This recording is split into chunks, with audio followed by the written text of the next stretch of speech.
Hey y'all, welcome back to Real Estate with Sam. We've got a special episode today, one that I wish I had known when I was still active duty and purchasing my first home. Today we're talking with Dan Chapman from CMG Home Loans about a VA loan product that most people don't even know exists, and that is the VA Rehab Loan. Most of us think the VA loan is only for turnkey, move-in ready homes because of all the requirements the VA has to be able to back that loan. But what if you find a home in a perfect location that is a great house that meets all of your needs and wants, but it needs a little bit of work? That's where the VA Rehab Loan comes in. So stick around. Dan's going to be breaking it down about exactly how it works, who qualifies, and how to use it to buy a fixer-upper, and so much more. But before we jump in, do me a favor. Hit subscribe, the like button, and make sure to share this video so more veterans and service members can get this info and can be ahead of the game more so than I was when I first came into Marine Corps. All right, let's get into it.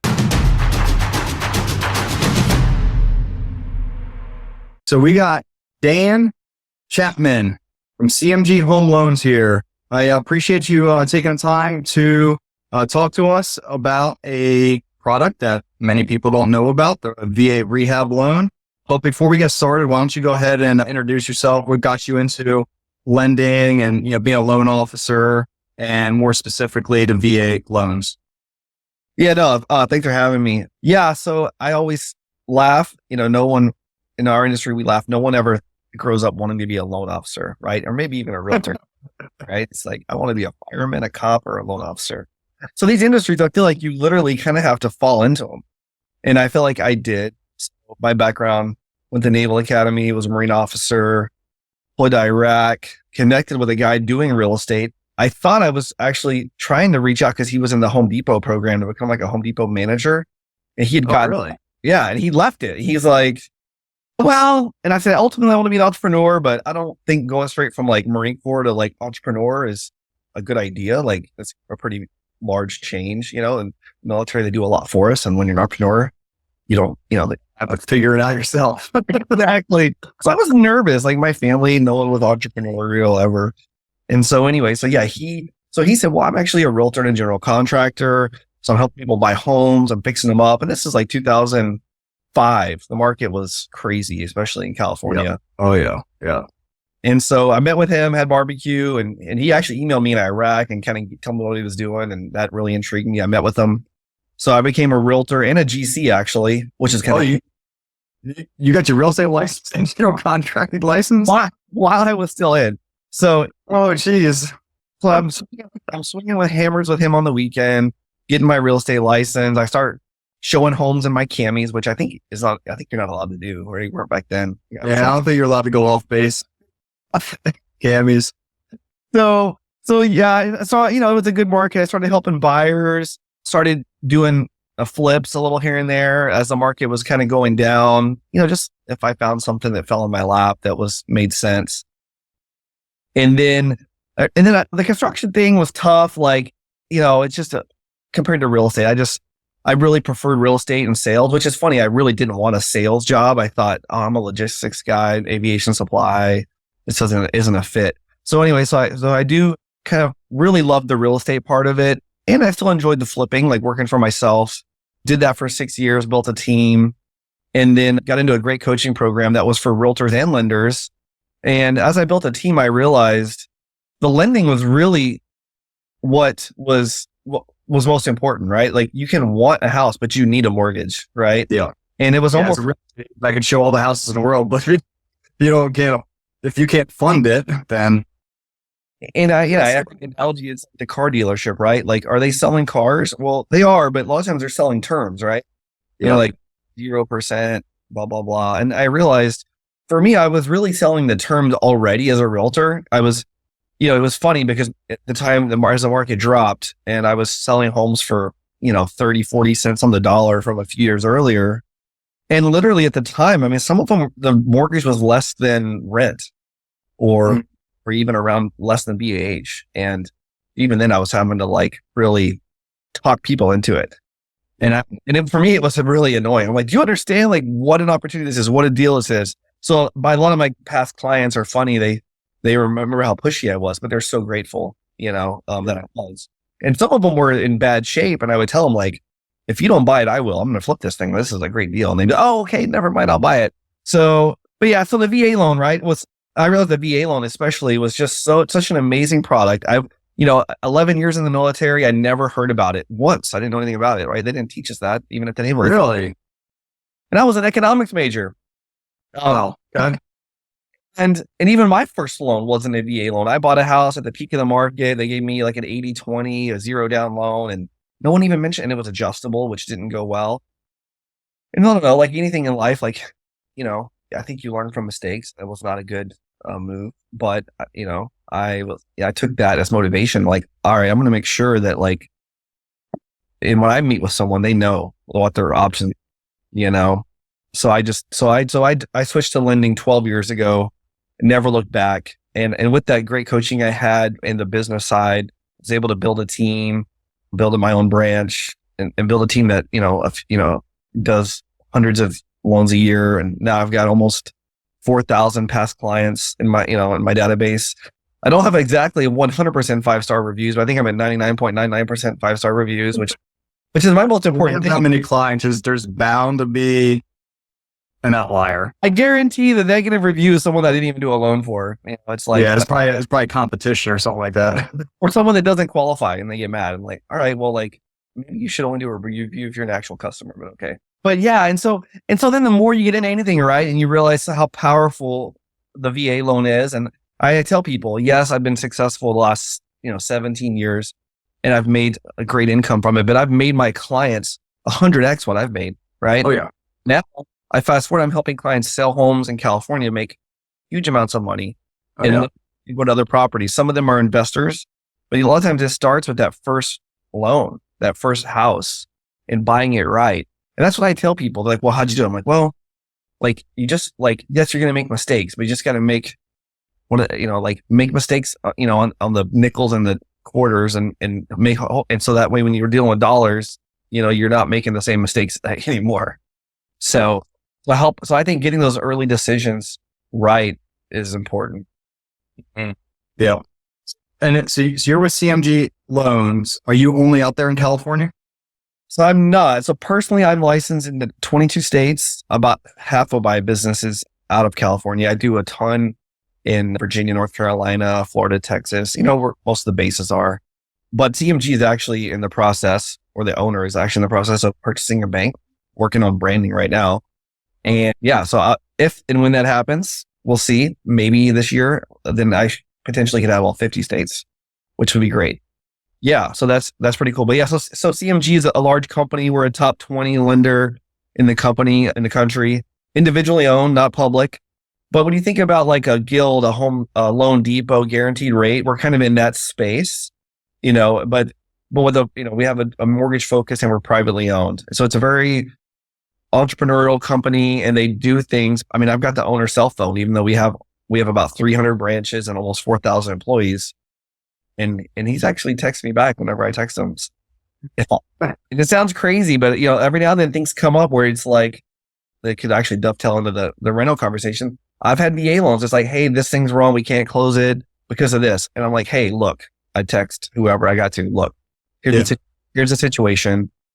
Moving truck is on its way. Military member moving across the country with their family. We need to do this loan and then fix this thing later. And they're like, okay.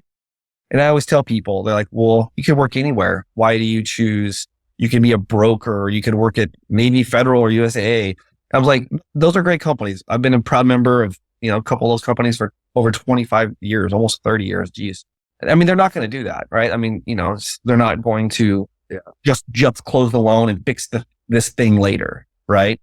And they're not going to do, like a VA renovation loan. Like there's just, they're doing other stuff too. They're doing car loans and checking accounts, right? They're doing the more cookie cutter type stuff. Yeah. If you have 800 FICO and no debt, and you're just buying a brand new house or, it's like, and you've done it before, and you're willing to, stay on top of stuff and push the process yourself. Yeah. That can be a great fit. But a company like CMG, we're more of a pull system. I'm going to pull you along. I'm going to educate you to the process. I'm going to update the realtors. You're going to have my cell phone. You're going to be able to text me, but you're going to have my assistant's information. And we're all working together on your loans. We're not dealing with all of that other stuff. Yeah. No, I was impressed. So obviously I'm here in North Carolina, and you were the loan officer for a mutual friend of ours. And he was moving from the Quantico area down to, or the North Virginia area down to Camp Lejeune here, and buying a house. And you had done all his loans, home loans, prior to all this stuff. And I'm usually a little hesitant with working with loan officers that aren't geographically located at least within an hour drive, right? So because like if something goes wrong and I can't get a hold of you on the phone or something like that, I like to be able to at least pop in the office and like, hey man, what's going on? Is you the appraisal ordered or whatever? But you're out there in California, 3-hour time difference from North Carolina here, and you were on the ball with everything. And so, I asked that question like, what states you're in or whatever.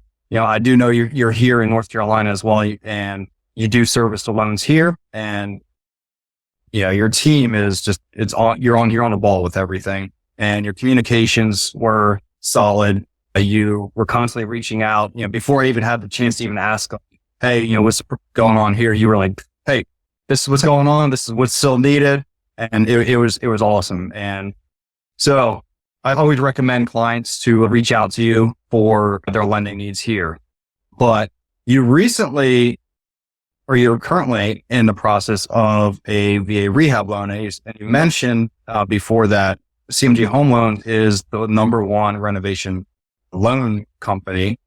Tell me about your experience right now with the rehab loan. Actually, before we do that, like, what is the VA rehab loan? No, it's great questions, and yeah, we're going to get into an interesting topic here. A question I get a lot, right, is, hey, I got, I want it could be a construction or VA rehab loan, and a lot of times clients find information online that the VA does this, right? The VA allows this. Okay, well, yes, that's true. The VA does allow that, but does the lender allow that, right? Like, a lot of things the VA will do, but the VA, it's not their money, right? Like, so they'll say, yeah, we'll do this, this, and this, but but a lot of that risk is on putting the risk on the bank, right? Yeah.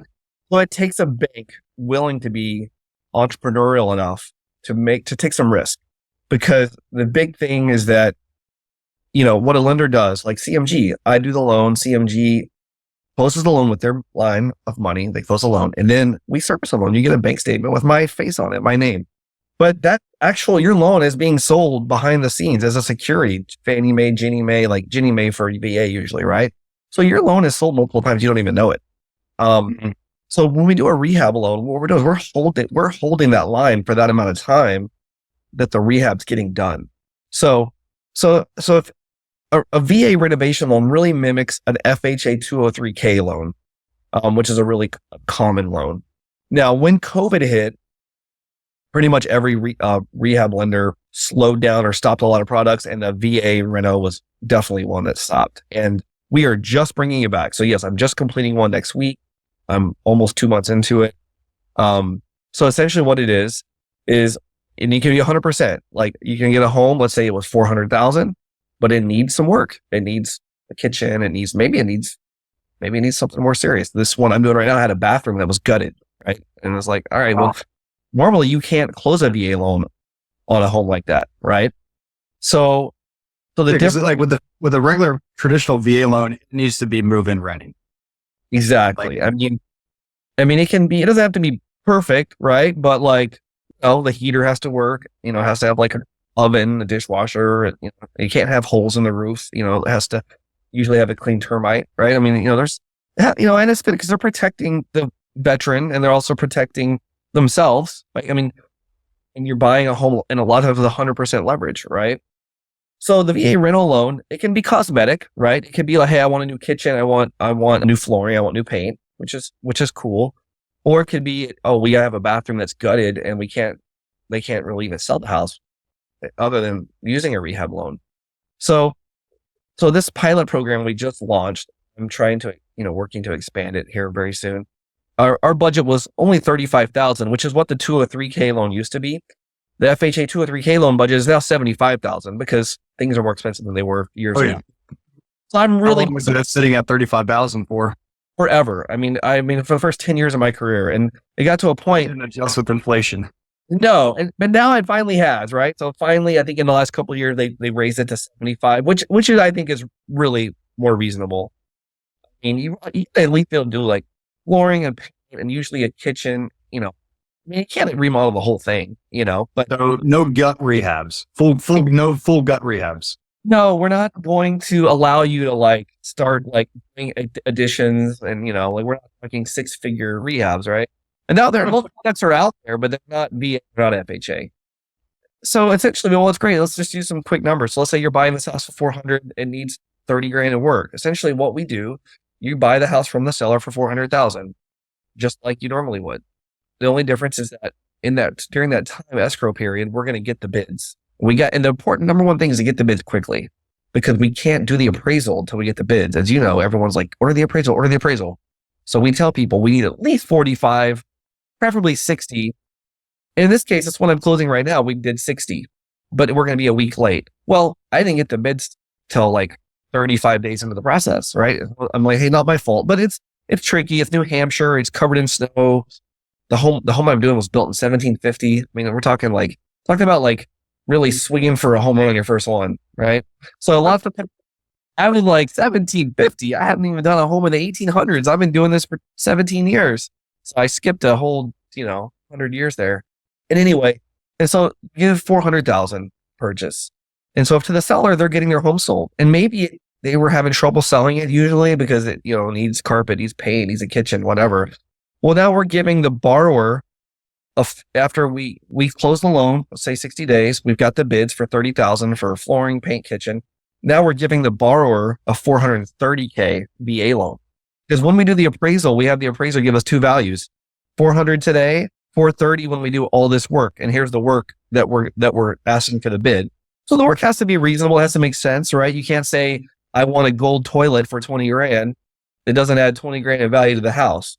We need, kitchens, carpet, paint, master bath, things like that. In this case, pretty evident, there was a bathroom that was just gutted. It was just drywall and drain holes and electrical wires hanging out. So that's what's kind of interesting. Like normally that's a big concern on a VA loan. Like, oh no, yeah. What if the appraiser finds something? In this case, there was some things that came up, like the septic system came up. It was like, oh, what are we going to do with that? Like, okay, we're going to add that into the renovation. The septic system hasn't been touched in 10 years or 20 years. So it's like, okay. So we added that in the renovation budget. And that my company gave us about a 30 to 35K budget. We kept it right under that. And I'm hoping to expand that to 75K in the next few months. But it sounds like a lot, but it's really not. I mean, you think about it. I mean, if you buy a home that needs work, you're going to have to get bids anyway, right? And if you're a veteran, I mean, you would pay 400 for that house and then you would spend 30,000 out of pocket, right? In this case, you're getting the 430, all up front, and you're forcing it because I think the work has to be done in 60 days after closing. Yeah. So I was going to ask you, like, how soon? So I assume that, say the purchase price, like the example you gave is 400,000, you would close on the house at that point with that 400,000 of that VA loan, but then there's an additional rehab budget that's tacked on to that 400,000. And then there's probably a time period that needs to be completed in because of the intent to occupy. Exactly. We've got 2 months. At that point, we've already got the contractors scheduled, right? As soon as we close, contractors go out, start doing the work. We have a renovation team that works with escrow. We control the budget. We pay the contractors. So the owner doesn't have to worry about that. We're actually doing a lot of things. You all pay the contractor. So the contractor needs to be identified and the scope of work already done. And then from there, you will pay the contractors. Like me, if I'm the homeowner, I'm not dishing a check out to the contractor.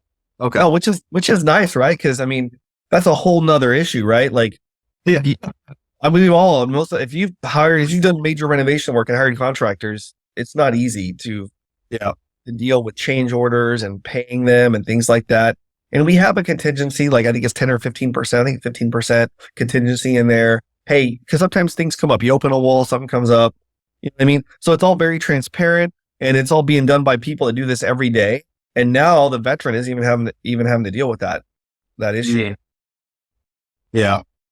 So how does the overall loan process work then? Like how, obviously, and you can't do the appraisal. Like I assume you wouldn't be able to do the appraisal right up front. You'd have to wait until it's after it's renovated to do it. But in order to get approved for that loan, that initial purchase price, say $400,000, is that $400,000 the appraised price as the house sits right now? And that's what I was alluding to before, is that we approve the client based on the 430. Let's say it. Let's just use that. Okay. We're approving them at the end loan value. We're approving the client based on those numbers. Now, and that is the reason we need the extra time, is because we cannot order the appraisal until we get the bids and we know which contractors we're using. Okay. So we do everything else. We can go into processing and things like that and underwriting even without an appraisal. So we can move on the loan, but we can't order the appraisal until we have the scope of work from the contractors, because the appraiser has to have the scope of work. So he's going to give us two values: as is, after repair, right? Oh, okay. And that's what I was saying earlier. Like, the work has to make sense, right? Like, if you're doing work, if you're remodeling a brand new kitchen to put in a brand new kitchen and you want like orange cabinets, well, I don't think the appraiser's not going to, I don't think you're adding 30,000 in value, right? Yeah. So, Yeah. so, yeah, I mean, and I say, Depending on the location, but yeah. yeah, exactly. Yeah, unless it's like Alabama and you want red cabinets or something, then they would be like, they might give you even extra value.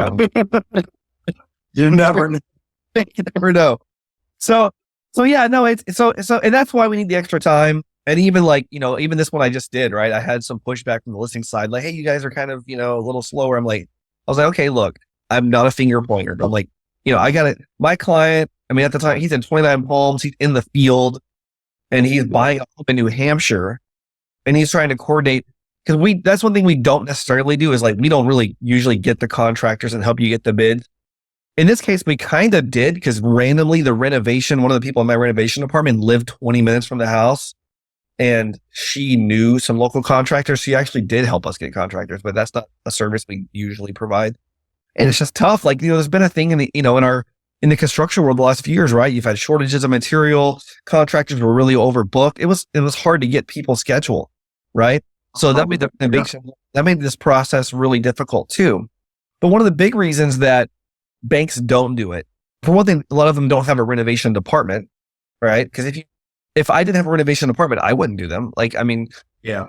because I just do the normal loan piece. But if I added all that work, like I would never get anything done. Like, I would just be working on one loan at a time. Like, it would take all my attention, But the thing is, the bank is also during that renovation process, which we have 2 months after we close, we're holding on to that loan now. We're tying up our credit line. We can't sell the loan. It's not VA insurable at that point. So we're kind of stuck in a no man's land for 60 days.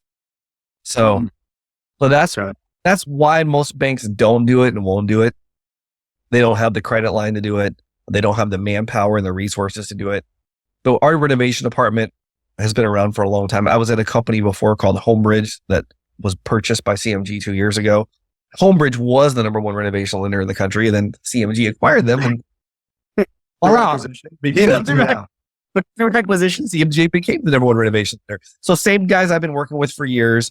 The guy that runs the division has been doing it for 30 years. He's actually in Annapolis, where I went to school at the Naval Academy, which is pretty cool.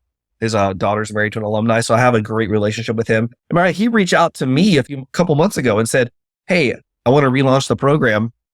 I'm assuming you're talking to some veterans that might fit." I was like, lo and behold, I got a guy looking in New Hampshire at this house built 300 years ago almost, and needs all this work. Perfect timing, as things tend to happen, right? Did they run into like historical building issues or anything with that one? Surprisingly, no. And that was my first thing. Like, I mean, I immediately, when he told me the house, I was like, what? And so I started emailing people like in underwriting. I'm like, can we even do this? Like, how is this even possible? Surprisingly, like, through this process, I learned that it seems like this home's built better than most of the homes today, I guess. Like, I mean, if it's still standing 300 years later, it's probably built pretty solid. Yeah, it's pretty crazy. Yeah, it's got some big wooden beams, and it's super solid. I mean, and so even, I'm shocked that I didn't know we could even do it at first, because I've run into homes before. One time I did have someone trying to buy a home that was built like, I guess it was like, it was built without permits, things like that, but it was like a Quaker community, and they built things, amazing craftsmanship, but they kind of have their own way, to do it. And like, I ran into that issue. So I immediately thought, like, I'm not going to be able to do a loan on a house built this long, but no, we're able to do it, septic, things like that. Some hurdles came up, and then thank goodness we're doing the renovation loan. A normal VA loan, I wouldn't have been able to do, because the bathroom, the septic, I got to have a clear septic. I can't have like a stripped out bathroom. Right. So I'm pretty excited. Because now when I look around, I think we're entering a market where I see some homes listed that need some work. Right.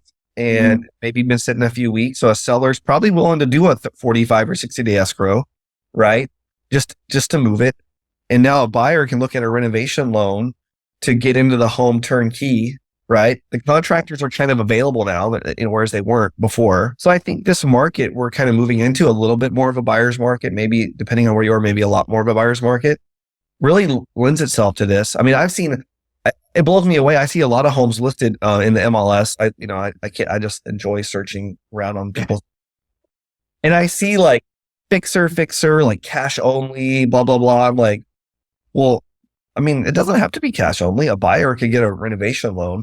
Now, some of these are really, really bad shape, maybe not VA or FHA 203K, but we have regular renovation loans as little as 5% down. You can buy a home and do a more intense rehab. Now, I've learned that the more intense rehabs, like 6-figure rehabs, they really are going to require 10% down. But even that, like if you're buying a house for $500,000 and you're doing a 100K rehab, let's say, so that's a 600K in value. So 10% down on that is 60,000, right? So if you're getting $100,000 rehab and you're putting 60K down, that's pretty darn good, and maybe you're probably getting a really good price because this seller, really needs, is having trouble selling it. It looks really bad. Like, you get hoarder homes, you get things like that. So I think for investors, it's an amazing opportunity, Now, let me give you the negative. I covered a lot of it, like the little longer escrow. I don't think that's that big of a negative. The pricing is a little higher on the loans. Okay. And now the rates are a little bit higher on a type of loan? A little higher. Not crazy. I have to be careful. Right now it's March of 2025, and just average, and a lot of things go into, factor into it, credit scores, debt to income ratio, a bunch of things, income, all that stuff. But what is average right now that you're seeing? Absolutely. I've got a handful of clients being purchased, and they are anywhere from 5 to 6.5, depending on their credit scores and rate. Some are paying some points or no points, but I'd say my average is like, if they're not paying points, they might be 6.25 today without paying any points. I want to say a recent rehab loan that I did, he was at 675. He paid 3/4 of a point. So what does that mean? You pay 1 point on 400,000 is $4,000. Bottom line, it's about 0.5%. Okay. So if you were at 6.25, you're probably going to be at 6.75. Is about the difference. Now, what is that? Why is that? Well, it does cost money to have a rehab department. So they charge more. They're holding the loan longer. There is risk, and the reason they ended it. I was about to ask: is it also because it's more riskier to do that? Because as the market's moving, and that's the thing. The market's not as volatile as it was a few years ago. The program ended because of the volatility. If you have a mortgage sitting here and you haven't sold it yet, and for 60 days, and the market's going crazy, you could really lose a lot of money on that loan. These are things behind the paywall that I don't, out above my pay grade. But I just know that as soon as COVID hit, within a month, it was canceled. And I was like, oh my gosh, I love this program. And it was a moot point because homes were flying off the shelf in one day, cash offers and 2-week closings and waiving appraisals. So, and contractors weren't calling you back. So no one was taking a rehab loan the last 4 years, but they're taking them now. I'm fielding several calls a week. I'm looking at the MLS and I'm seeing fixers sitting, The flippers have slowed down. People were flipping houses, cash buyers, investors have really slowed down. So I think, you watch HGTV or whatever and you think, oh man, I want to flip a house. It's like, good luck. But I think it's kind of getting to the point. I think you can. I mean, I have people doing it. I have buyers getting fixers below asking, getting closing costs paid. That's I think the renovation, it did cost a little more for that client. It just did. But the seller gave him like, I think 3 or 4% for closing costs. So it cost him, but it kind of did, the money out of his pocket, theoretically. And the seller needed to sell it. They had a bathroom that was just undone, they've been on and off the market for 4 months. So it was the right situation, and that's what it's got to be. If it's a brand new listing and you're asking for a 60-day escrow, that's going to be a tough sell. But if it's been sitting for a while, the price is coming down and maybe the pictures aren't great, maybe it needs some work. I think you got to get some vision, and it's a good way to get in there, I think, and get a home and add value and have instant equity, right? Yeah.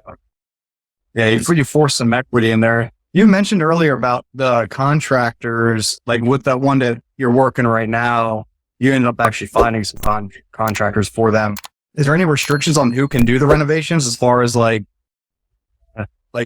I'm a home buyer and I'm handy, let's say I was a former carpenter or something like that, right? And I want to do some of the work myself. Can I do that with that loan, or does it need to be a licensed contractor outside of the specialty areas like HVAC, electrical, plumbing, stuff like that? Outside of that, can the homeowner do some of that work?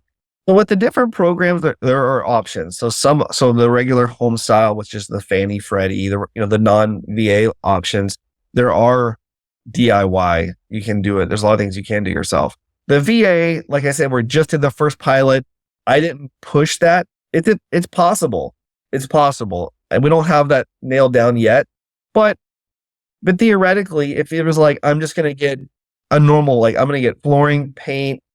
I mean, you can kind of GC that yourself, right? I mean, you can just, I guess you could install it yourself. I don't know. I mean, that becomes tricky because it's kind of hard to get a bid from yourself. I mean, you need the bids for the appraisal. So that would make it tricky. But I would say you don't need a general contractor. I mean, depending on the scope of work. I mean, this was a full bathroom, so that was a little bit of a more GC job. But if you're doing carpet, paint, if you're maybe you can. I mean, there are some pretty good kitchen contractors I have here in San Diego. I've used that knock out kitchens for like $20,000, and then you get appliances from Home Depot. I mean, you can kind of do that yourself. And I mean, now are you going to buy the cabinets, install them yourself, and install the countertops?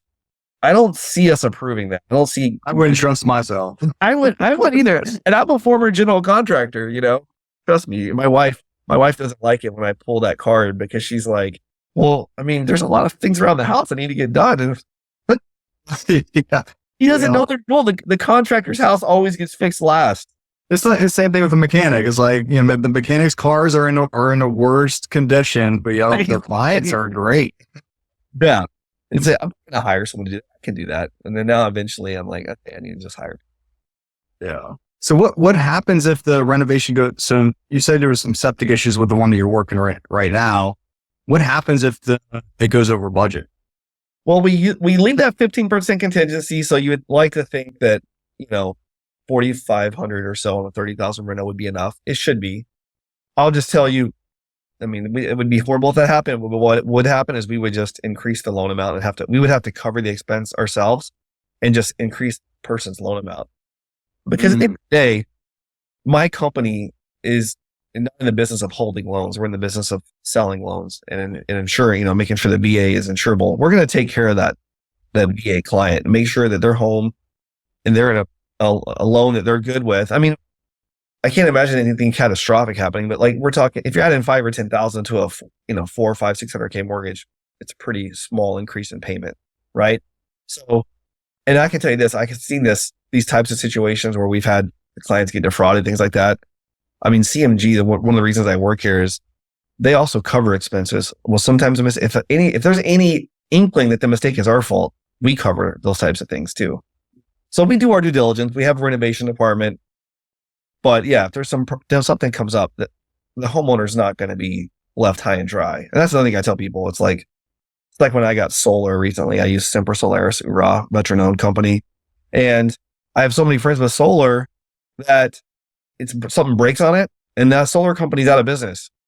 So it's like, well, kind of like the movie Tommy Boy, like a warranty is only as good as the person that sells it to you. Right. Like, I don't need to go through that. Like, I just watched that movie the other day. I'm introducing my teenage sons to all these classics, like, Tommy Boy. We watch Happy Gilmore. We watch Billy Bats and like, classics. I went through that with my son.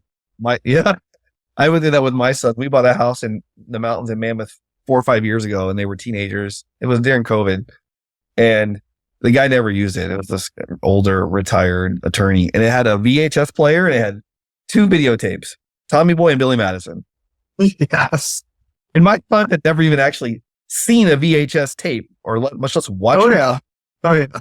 I never even thought about that. I was like, what is this? I was like, oh my gosh, like you actually don't even know what that is. Like, no, they don't know.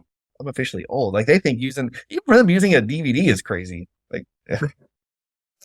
So I just turned 40 yesterday. And so my daughter wakes up yesterday morning. I wake her up yesterday morning to get her ready for school. And she's like, Dad, happy birthday. I'm like, thanks. She's like, you're so old. Oh, no, my 30s are over now. Yeah, it's official. It's official now, man. You got to stretch. You got to warm up. I play basketball. Yeah. I play basketball with a group of vets every Tuesday. The oldest guy's 78. He's still going. So nice. Got to stay active. Yeah, for sure. So, well, no, I think this product's amazing. I think we're in a market in a lot of areas too, where it can really help people. I had one client that, he had a home in Florida, horrible, a few months ago, and it got flooded. So we used a regular renovation loan for that one because it was a large project, but he didn't have insurance either. I mean, because he bought it and then the storms hit and they were named the day of closing, or it was just the worst timing ever. So he wasn't able to get insurance in place. Oh, geez. Yeah, because he had paid cash. He didn't use a loan. And then, so then we did a renovation loan to fix it up. I mean, he already planned to remodel it anyway. So it's as horrible as it sounds. It just kind of forced the remodel. It's like, well, you wanted to remodel, like, now you're going to. But it ended up working out for him, but it was just cool because when he called me and I just, my initial was like, oh my gosh, like, I'm so sorry. Like, this is horrible. Because I hadn't pre-qualified him, but then he ended up buying this place cash.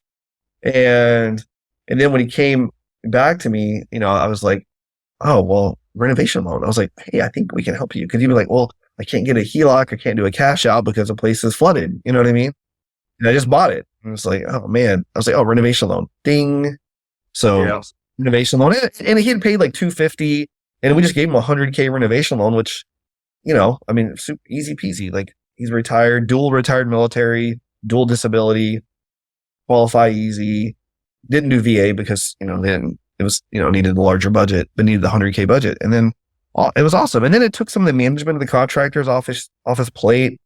So it was really cool. And I was one of those like things, when you're done doing this business someday, right? Doing, whether it be mortgage or real estate, because I've met some mentors that have passed on and in other industries, and they always had the stories about these people they help, and I met one of my mentors, where he passed, he was in his 90s, and he had these crazy stories from like town, he worked in insurance, of like towns flooding or someone untimely passing, and just hearing these stories of how his business was able to help these people and impact these people. And here he is literally at the end of his life with, tens of millions of dollars in the bank. I mean, this guy is the most wealthy person I know and the most humble and sweet person. And that's all he get to talk about. He was just so excited to tell me all these stories. And I was like, and I look back on my short 17-year career and I'm like, oh, this is the stuff I'm going to remember. It's not the big $1 million, multi-million dollar VA loan. I sold a super expensive mansion. It's like, oh, that's great. Like, that's awesome. But it's going to be these like, oh man, the guy got flooded and he called me. I was able to help him. And like, living in an RV in the driveway, it literally, make it happen. Yeah. So I think, what we do is incredible. And, and we're so blessed to be able to help people and, through these sometimes stressful, right? Moving is stressful, buying and selling is stressful.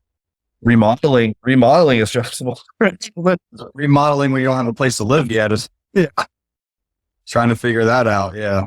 Yeah. You look at like top reasons for divorce and, our industry is like, right up there, like, you know what I mean? It's like, wow. Yeah. The stress of it. So one of the things I did back in 2001, I wish I would have known about this while I was active duty and everything. Honestly, I didn't even know about the VA loan. Like I purchased with a VA loan. I didn't know I was using a VA loan. I know that's what it was called. So I purchased my first property in 2007. And one of the things that I did is, I was a single sergeant living in the barracks. I just wanted to move out of the barracks. And so I applied to get BAH, and the barracks occupancy had to be at a certain level. I think it was like 98% or something like that. And so I got approved and I bought a house, and then I moved in some roommates and they paid rent, and it was a 3-bedroom, 2-bath house, and they paid rent, and I was pretty much living for free. And this is like something that's becoming a lot more common today with the house hack method. Can you use, and for the VA loan, you can buy or you can purchase a 1 to 4 unit residential property. So you can buy an apartment complex, a 4-unit apartment complex, live in one, and then you rent the other 3 out. Can you use the VA Rehab Loan for that type of property as well? So if like someone wants to house hack, they can look at that type of property. And if so, does the rehab amount go up proportionally with the size of the? That's a great question. Well, we're crawling, and right now maybe we're starting to walk. We're not running yet. That's a great question. So I definitely am confident that we're going to go up from the 35K, to mimic the 2 or 3K to the 75K. Now, if you could do 75K per unit, that would be powerful. That's a question I'm going to take back to the higher ups, Okay. Because that's a great. It's only one property. So, Yeah, I would think they probably wouldn't do that. But I do think it's funny, not to pat ourselves on the back too much, but I did great minds think alike. I did the exact same thing. My first house, I bought a 4-bedroom, rented 3 rooms, lived for free. Live for free. Live for free. Yeah. I was a dumb sergeant and blew all that money. I could have been investing. I did too. I was a single lieutenant. I did the same thing. I just spent it, going out, doing the, with the boys. Yeah. So that's a great idea though, because some of my clients that hit the biggest home runs during that time when I started were guys that bought multifamily, and did that. I mean, they house hacked on steroids. They went into one, rented a room or 2, and then had like a duplex, triplex, fourplex, and rented the other units. And especially now when rates are high, then when rates dropped, because rates were high, but when I started, rates were in the 6s, kind of where they are now. Rates drop, and of course, then I get into lending. I'm refinancing these guys. They're going in the 4s, the 3s, and they went to the 2s. Their payments are just going down. The rents are going up.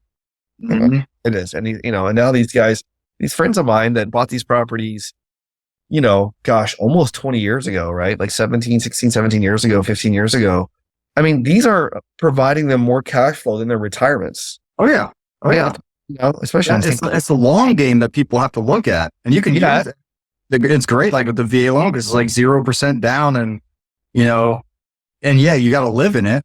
Right. But if you're stationed somewhere, like you're stationed here at Camp Lejeune, you buy a house, live in it for 3 years, and then PCS somewhere else, turn it into a rental. And then it might, cash flow, like maybe cash flow a little bit, but in 3 additional years is going to cash flow more. And by the time you retire, now you have a full like cash flowing property that, you're getting your pension, you're getting your disability. And now that right there on top of it, you don't have to look again. There are so many benefits I've learned about over the years. I mean, and some of them are unique to the state. Like in California, for instance, here, like we don't really raise your property taxes, right? So those clients that bought those properties for $700,000 15 years ago are now worth $2 million or more. Oh, wow. And their property tax basis is like, it goes up 3% a year. So maybe it's like 800 by now or something. It's like a maximum threshold. And that's the California law, which is kind of cool. But then you look at how their property tax, insurance has gone up. That's been one expensive increase. The property taxes have gone down. their payment has gone down, down, and down, and rents have gone up and up and up. Right. Yeah. And that's a different, market. California is, kind of a super higher price, higher rent market, but it doesn't have to be like you said. Like I've got a guy in Texas right now, literally today, looking at a 4-unit. Well, he's a 100% disabled vet, so he doesn't have property taxes in Texas. He's looking at a $950,000 brand new 4-unit. They rent for $1,800 a unit. He's in This is what blows me away. He's going to live in one. He's going to have no property taxes. Now, the property tax rate in Texas is high. It's like 2.5%. Like 20, 25,000 a year in property taxes. So I know, my buddy lives over there, and he was telling me, I'm like, what? I thought he added a zero. I know. I'm like, no. Yeah, you fat fingered that when because he texted to me. I was like, you fat fingered that. He's like, no, like it's this much. I'm like, holy crap, dude. I can't imagine living in a state where property taxes for that much. I had an Army doctor buy in San Antonio for $700, and they didn't like their payment estimate. And I was like, their property taxes were 3%, the highest I've ever seen. Because it kind of varies by areas and counties, schools. And I was like, your property taxes are $2,100 a month, just your property taxes. I was like, and you're there. But this guy, he's 100% disabled, so no property tax. He's going to be living in one unit, renting the other 3 out. He's going to be living there he's going to be house hacking as well, basically. He's not going to be living there for free almost, essentially. And that's what today's rates, right? Fast forward, drop those rates. The VA streamline IRRRLs I'm doing a lot of those right now. A lot of my clients were in the 7s or dropping into the 5s, high 5s, low 6s from clients from last year. Some of them, you don't even have to have a job to do a VA streamline. Like some of these guys have recently retired. They don't even have their paperwork in order. They're getting their retirements up. They're on terminal. It's like, oh, you're good. Don't worry about it. I don't need income. I don't need a job. As long as you're current on your payments. As a matter of fact, I'm doing them with a soft credit check. No hard credit pull. As long as you're current on payments and you're, why wouldn't you be current if I lower it? So I think, yeah. And what's cool, a really cool thing I just thought of, people don't know this. It's very easy to do a VA streamline IRRRL on an investment property. It doesn't have to be a primary. A lot of people think, oh, I'm moving it. I might have to sell it or I have to refinance it because I'm using my VA and that's for a primary. Well, no, it was a primary when you bought it. Yeah. You got orders. Now it's a rental. It doesn't matter. And the cool thing is there's no change on the rate. You do a VA streamline, you're getting the same rate as if it was a primary, right? Okay. Yeah. So that's a really cool thing. So I've had clients, right? They have 3 or 4.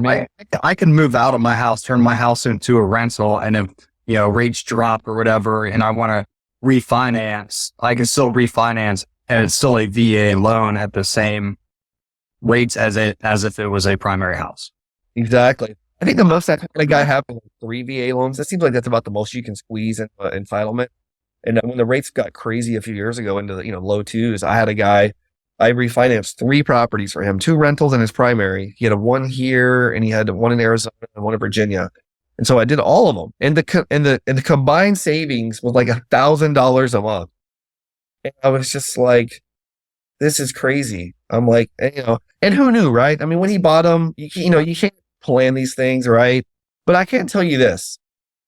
I don't have a lot of guarantees in life and in the finance world, but I guarantee if you get a loan in the 6s today, in the next, well before that 30-year loan is up, you will be able to drop that rate significantly. Yeah. I don't know if you'll ever get the 2s again. I'm sure we'll probably see the 3s. It would have to take a catastrophic event again. Like at the end of the day, why did it go down that low? A lot of people bought, I get it.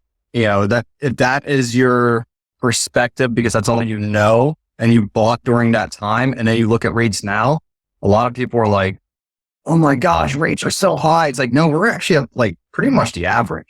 Like when I bought my first house in 2007, a single sergeant, right? So my rate was probably a little higher than, the rest of everyone who was also applying because, I was a E5 in the Marine Corps at the time, wasn't making much money, but my rate was, I think it was like 6.4 or something like that. And I ended up refinancing a couple years later and eventually got it down into the low 4s. But, I kept it as a rental after I moved out. but it was a good investment that we had. That's the one cool thing about some refis, when you've had it for a while, you've paid down the balance. So if you're dropping the principal starting and you're dropping the rate, it's like a double whammy. I mean, granted, some people I don't want to start my 30 years over. I'm like, well, do you really think you're ever going to pay that house off at this point? I mean, I don't know. Like 25 years, 30 years, like, I mean, I'm 46, about 70s, 80s. I'd probably pay it off of, the property eventually, but like, it's not going to be because of that term that I choose today. It's about if you have an investment, let's get that investment at the best cash flow position possible. Right. Exactly. Yep. Well, I love it. Yeah. You gave a lot of good advice. However, if there is an active duty service member or a veteran that is looking to use the VA Rehab Loan, what is one piece of advice that you would give them before they will reach out to you? Goodness. Well, I mean, you kind of have to read. I think the first step really is to talk to a loan officer, because if it's just like I do a soft credit check up front, it's like there's no commitment. Like just the conversation of where the payments roughly look, right?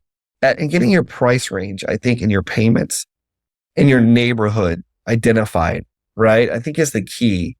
And then once you know that, then you can look at your budget, right? Like, hey, if I want that neighborhood at this price, what's a fit, right? You got to find that puzzle piece. Where is it a fit? Because every home is going to be different, right? So I think pinpointing an area, is it commute? Is it school district? Whatever that is, because it is a huge decision. And right now, like you said, it's not get rich quick, it's get rich long.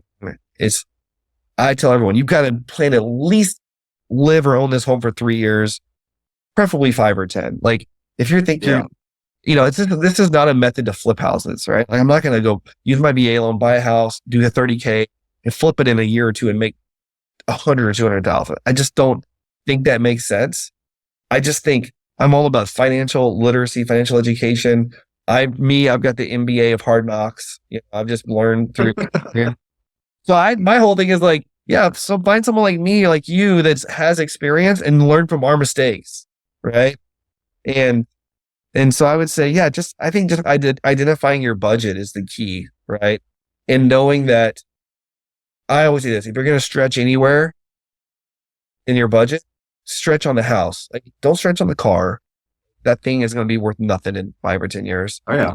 But in general, with your home, it is an appreciating asset, no doubt. You can rent it out. You can do all these things with it. I've never regretted putting money into my home. You get to enjoy it. You get to live there. Controlling your housing expenses is really important in America today, right? And I think that's the key. Having control of your housing expense and trying to make a good decision. First one is really important.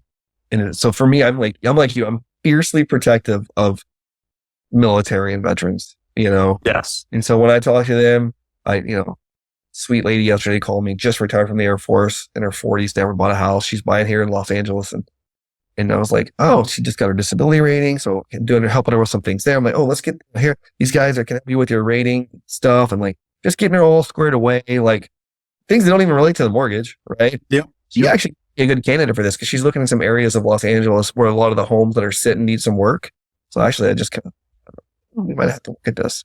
They don't have a ton of savings. You know what I mean? And so it's like, okay, perfect. Like, I don't want, I'm fiercely protective. I want to protect their I want to protect their saving. I want to make sure they're in a good payment. But my point being on stretching on the home is that, long term, your pay is usually going to go up, especially if you're in the military, right? Unless you get in trouble, I guess. Your pay is going to go up. And rents are going to go up. The same rate. Yeah, even if you take the same rate, your pay goes up. It's like, I have people, they're like, well, I don't want to do that. It's like 100 below my BAH. I'm like, what did your BAH go up last year? 250. I'm like, it's a 30-year loan. Like, it's not going to go up now. As a matter of fact, it's going to go down because eventually rates drop and you just refi it. So that's been the story of my last 17 years. It's just like convincing people that yes, owning is more expensive than renting. But if it's in the ballpark, if it's, within 10% or so, it's like, and you're going to be there at least 3 years. I mean, I think it makes a ton of sense. And don't turn your nose up at homes that you don't like the carpet or the paint. Like, if it's the right area, location, right? If the floor plan works, rules work, commute works, and, and you can get into something and get the seller to pay your closing costs, get a renovation loan. I mean, you can get into a home, right, with zero out-of-pocket expense. That's if it's a $400K house and you get 4% for closing, the VA maximum $16,000 that pays all your closing costs, pays down your mortgage rate. Today that would get you a rate in the high fives, with disclaimer below CMG. And like you would literally get your deposit back at closing. So if you had to do $3,000 or $4,000 deposit, I mean, I've had clients that didn't have any cash, like no dollar, $500, like $500 deposit, and then at closing they got $500. Yeah. And I would say this, and you said the one thing, talk to someone like me. I mean, don't talk to me, talk to someone like me. No offense to the big banks, but talk to someone that can just give you, like, if someone's like, oh no, you have to do an application before I talk to you, I have to pull your credit. No, that's not the case. I'm a veteran of active duty. I have no debt. I have 800 credit. I can tell you what your options are in 30 seconds. Like, I don't need anything else. Right. Yeah. And, talk to someone, don't be afraid to ask questions. Right. And there's no stupid questions when you're spending hundreds of thousands of dollars on a property. Right. I like to tell people, and because I'm the same way, is pretend, even if you know what's going on, pretend like you don't. So you ask the question.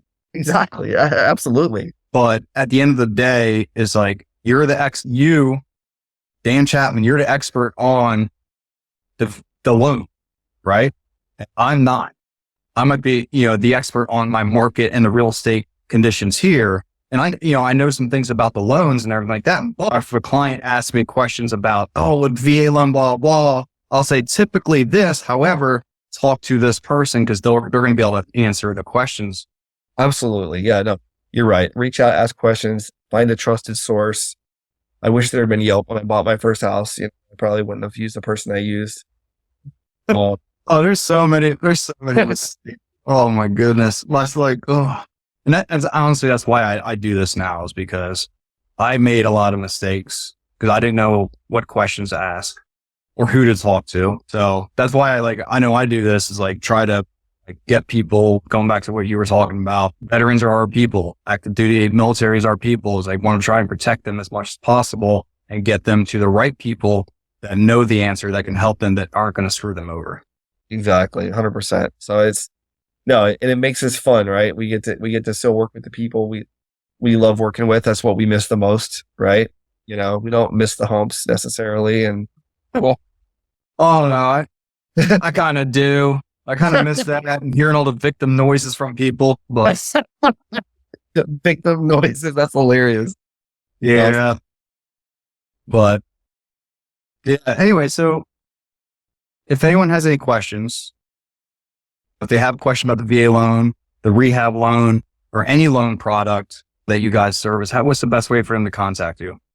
Yeah. So, I mean, if you, Dan Chapman, CMG Home Loans, I don't know the URL, but if you Google Dan Chapman, CMG Home Loans, I'll come up pretty high on Google. You'll see all my reviews. And it says the state I'm licensed in. Even if it's a state that I'm not licensed in, I don't care. I will help you, I'll answer questions even if I'm not doing a loan. I have clients that go use another lender and they ask me questions and I'm like, well, let me see that sheet. I'm like, it's okay. That's okay. I can, glean a lot of information in 2 minutes looking at something. So yeah, look me up. I'm on social. I'm not, I'm 46 now, so I'm not on TikTok or anything like that, but I'm on Facebook. I'm not on TikTok either. I'm on Facebook. I refuse to give the Chinese my information. There we have it. I'm not going to make it that much easier for them. I didn't want to be on Snapchat. I'm like, no, I just can't do it.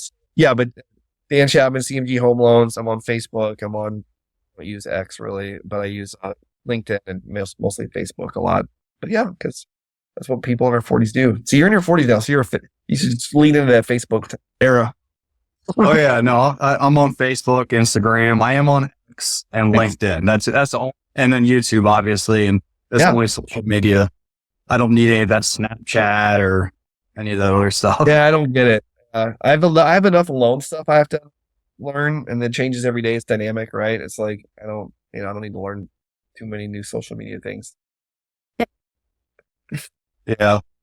Awesome. Yeah. And we'll put your contact information in the description of this video as well. So people need to get a hold of you, they can email you, call you, go to your website, so on and so forth as well. Awesome. we got a great team. I tell people, I'm like, I can be out of the country, away from internet. I've got a great team that supports me. They do the heavy lifting. So yeah, even if I'm for some reason not available, which I am most of the time, we can take care of anybody anytime. Awesome. Yeah. And is there any question that you wish I would have asked? Gosh, no, that was really thorough. I think that was really great. I mean, I think we covered it. I think we really did.